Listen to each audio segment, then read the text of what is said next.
Assalamu alaikum students. Today I am here again with the spoken language class. मैं पढ़ लेती हूँ, मैं समझ भी लेती हूँ, इवन मुझे समझ में भी आ रहा होता है, एक सेंटेंस कंपाइल भी हो रहा होता है मेरे माइंड में, लेकिन जब मैं बोलना चाहती हूँ किसी के सामने तो मैं नहीं कर पाती. I can read, I can write, even I can understand, but when I'm in front of any other one else, I'm stuck. क्या करूं मैं? सब कुछ आने के बावजूद भी जब मैं प्रोड्यूस नहीं कर पाती तो I feel shame.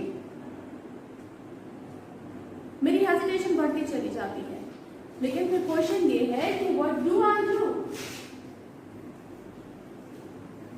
What do I do?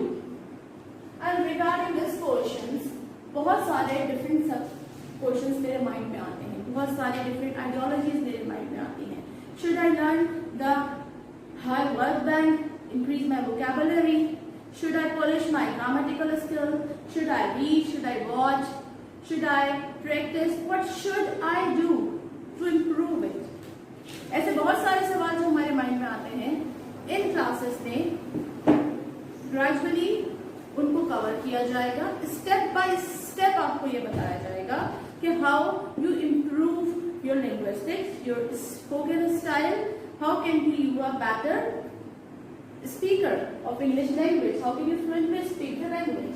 Just have a quick review of that. Just at class जो हमने ली, इसकी एक क्विक रिव्यू लेते हैं.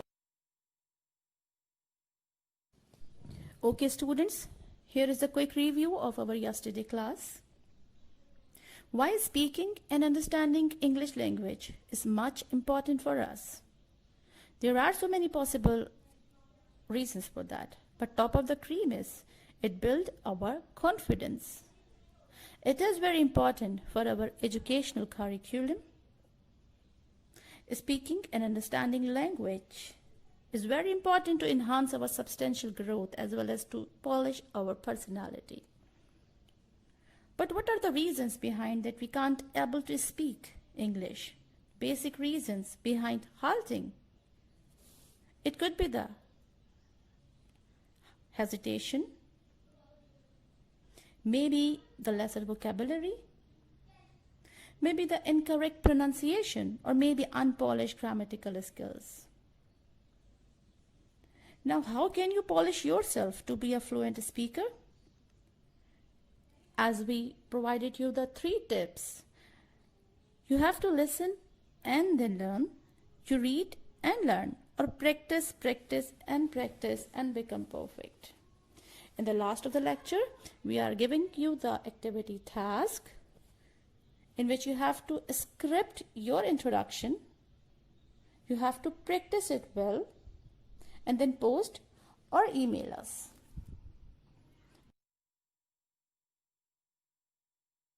Now you have the quick review of the previous class and hopefully आपने इस activity को practice भी किया होगा.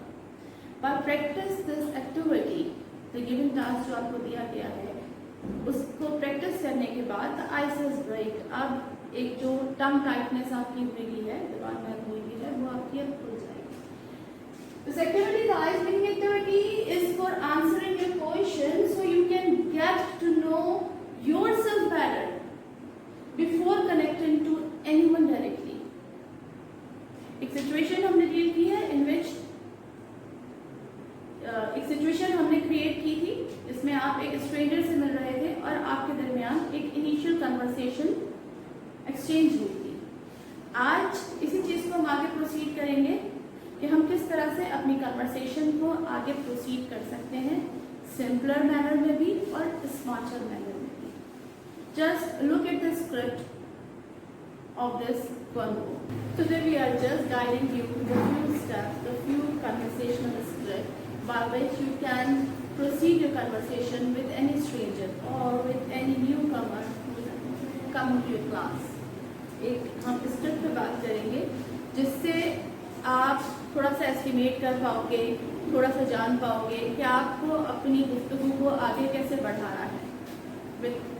एक ऐसे स्टूडेंट्स के साथ जो एक स्ट्रेंजर है, आपके लिए अजनबी है, आप उसे नहीं जानते, एक न्यू एडमिशन है आपकी क्लास में, ठीक है, और आपको पता है a little more spices can make your dish delicious. थोड़ी सी अगर आप स्पाइसी बढ़ा देते हैं तो आपकी डिश ज़्यादा डिलीशियस हो जाती है। इसी तरह से जब आप स्मार्ट इंग्लिश बोलते हैं तो ना सिर्फ आपका कॉन्फिडेंस इंक्रीज हो जाता है बल्कि आप ज़्यादा स्मार्टर फैबुलस लुक देते हैं। ओके, हाय हेलो से हमने स्टार्ट कर लिया था। Hi hello a little bit smart initiatives हमने लिए थे और ये बताया था आपको कि किसी का नाम हम किस तरह से पता कर सकते हैं। अब जब हम यहाँ तक पहुँच गए हैं तो इससे आगे अपनी कन्वर्सेशन को हम कैसे बढ़ाएं। फिर यस्टरडे क्लास हम कहाँ तक गए थे? Well, Sara reply, nice to meet you Sara, I am Kiran Ali, you can call me Kiran. अब करना क्या है आपको, इस सेंटेंस को थोड़ा स्टाइलिश वे में, थोड़ा फ्लुएंट वे में प्रैक्टिस करना है कि इन केस अगर आपको कहीं अपने आप को इंट्रोड्यूस करवाना पड़ा तो उस वक्त आपके माइंड में ट्रांसलेशन नहीं चल रही होगी बल्कि you are fluent to introduce yourself. Nice to meet you Sara, I am Kiran Ali, you can call me Kiran. At the moment आप हैंडशेक भी कर सकते हैं to be more confident, to look more confident. और जब नेम्स एक्सचेंज हो चुके हैं, कन्वर्सेशन को आगे बढ़ाना है, द नेक्स्ट स्टेप या कोई और क्वेश्चन ऐड करना है। तो suppose the next question is what do you do Kiran, what do you do Kiran, आप क्या करते हो Kiran. May the Kiran reply, I study in grade 6, I study in grade 6, मतलब कि मैं ग्रेड 6 में स्टडी करती हूँ, ठीक है। अब आप यहाँ पे देखें, we are not adding any am, नहीं एम कर रहे हम यहाँ पे कोई ऐड। यहाँ से आपके पास ग्रामेटिकल स्किल्स की बारी आ जाती है कि एम कहाँ पे ऐड कर सकते हैं और कौन सी सिचुएशन ऐसी होगी कि हमें कौन सा टेंस यूज करना होगा। From the very initial classes tenses के बारे में हम पढ़ते आ रहे हैं, but the real thing is that इस सिचुएशन में हमें कौन सा टेंस यूज करना है।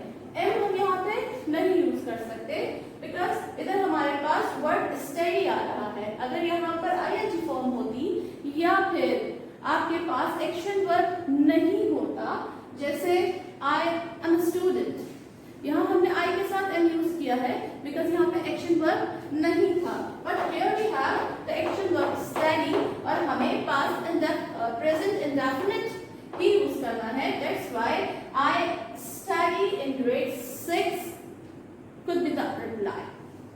आप इसको ऐसे भी कर सकते हैं, आई एम स्टडीइंग लैंग्वेज, आप उस वक्त जो कर रहे हैं आप वो बता सकते हैं, आई एम स्टडीइंग लैंग्वेज, मैं क्या स्टडी कर रहे हैं, लैंग्वेज कर रहे हैं। और क्योंकि उस आपको conversation as I previously said आगे प्रोसीड करनी है, कुछ मोर क्वेश्चंस ऐड करने हैं, तो आप उससे पूछ सकते हैं in which class do you study, आप किस क्लास में पढ़ रहे हो और वेयर डू यू फ्रॉम, और आप कहाँ से हो, आप किस क्लास में पढ़ रहे हो और आप कहाँ से हो, in which class do you study, where do you from, और आप कहाँ से हो। कॉन्सेंट्रेट इस चीज पे करना है, whatever you are going to speak, आप जो भी बोल रहे हो वो क्लियर हो, आपका फेशियल एक्सप्रेशन जो हो वो बहुत हेजिटेंट और बहुत डरावना हो, कॉन्फिडेंट शो करना है आपने। और इस कॉन्फिडेंस के लिए जरूरी है कि you have to practise earlier. उस वक्त माइंड में कोई ट्रांसलेशन की आदत नहीं करनी या इतना क्विक काम करना है कि सामने वाले को ऐसा ना फील हो कि आप उर्दू में सोच रहे हैं और फिर इंग्लिश में बोल रहे हैं, because at initial level you can't think in English. Initial level पे आप फटाफट इंग्लिश में तो नहीं सोचना शुरू कर सकते, आपको ट्रांसलेट करना होगा जो उर्दू आपके माइंड में आ रही है। तो इसके लिए जरूरी है, as I previously said, practice practice and do the practice. अब ये क्वेश्चन आपके पास आ चुका है फ्रंट वन की तरफ से और रिप्लाई ऐड करना है। बहुत सारे पॉसिबल रिप्लाईज हो सकते हैं क्योंकि उसने अपना बता दिया है कि she is in grade 6। Wow, nice. I'm also in grade 6. It's very pleasure to meet with you, my classmate. अब बहुत खुशी हो रही है कि क्लासमेट मिल गया है हमको अपने क्लास फेलो मिल गया है और अब वो सेकंड क्वेश्चन की तरफ जाएंगे, सेकंड रिप्लाई की तरफ जाएंगे। And I am resident of Shah Faisal colony. Where do you live?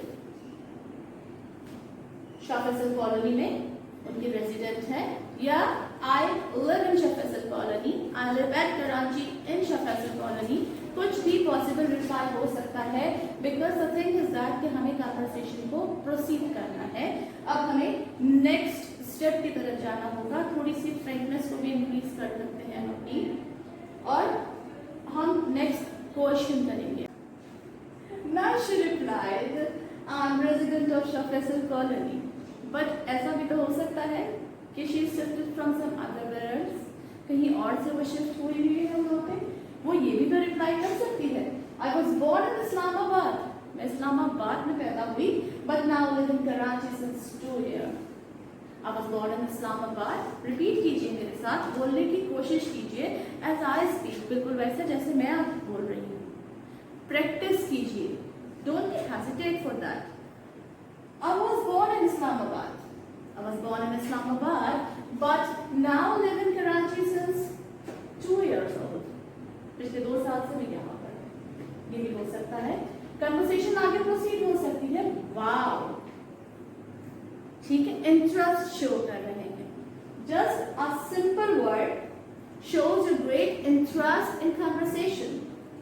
सिर्फ आपका फ्रेशर एक्सपीरियंस, सिर्फ एक वर्ड का यूज आपका इंटरेस्ट शो कर रहा है। Wow, I love to see Islamabad, but unfortunately yet I can't.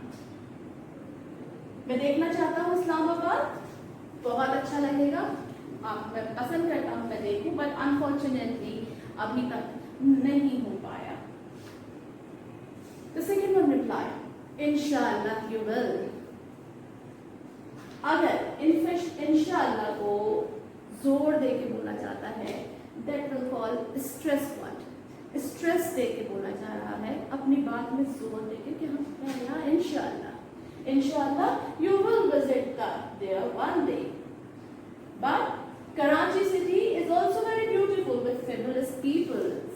अब आपकी frankness expand हो रही है, ठीक है? But Karachi city is also very beautiful with fabulous peoples. Yes, I also like much of here. मुझे भी यहाँ का बहुत कुछ पसंद है। ये एक पर्सनल इंट्रो होने के बाद, एक दूसरे से पर्सनल बातें पूछने के बाद, now we can come towards their hobbies. हम ये पूछ सकते हैं कि आपकी हॉबीज क्या है। थोड़े पर्सनल क्वेश्चंस भी तो पूछे जा सकते हैं। कॉन्वर्सेशन आगे भी तो बढ़ानी है आपको, राइट?